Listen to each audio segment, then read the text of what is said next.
A new report into climate change is warning that the world faces more war, food shortages and extreme weather.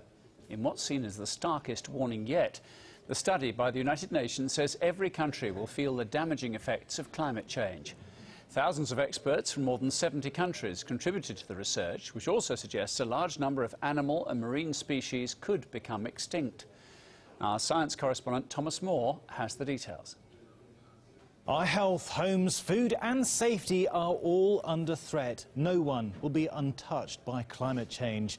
Flooding, storm surges, droughts and heat waves will become more common and more extreme in a warmer world. And it's carbon dioxide that scientists overwhelmingly believe is driving up temperatures.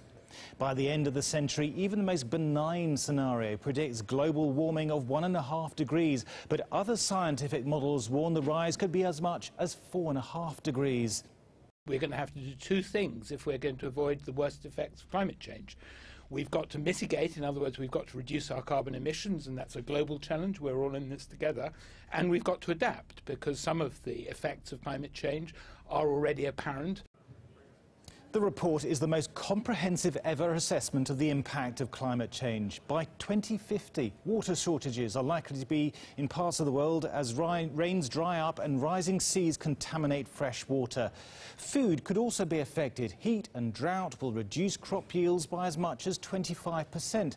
Fish catches in some parts of the tropics will fall by between 40 and 60% as species seek cooler water. That will push up food prices by anywhere between 3 and 84%. And the result? Well, food shortages could lead to riots, mass migration with climate refugees searching for more temperate conditions, and ultimately international conflict. One farmer here in the UK fears the yield on his rapeseed crop will be 20% down this year.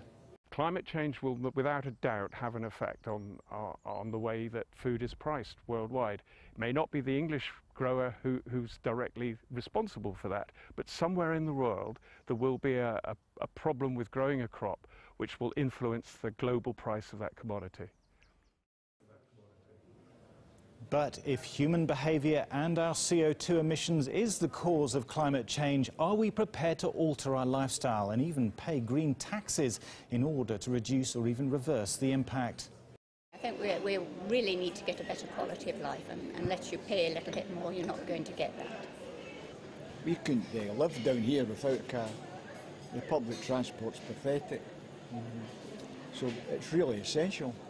Everybody's needing to do something about climate change because it is happening. Things are definitely changing according to the weather today. But I think we've got to get other countries deeply involved in this as well. A global problem will need global solutions, but world leaders are struggling to reach agreement on reducing carbon emissions, and the longer they leave it, the worse the fallout is likely to be. The Australian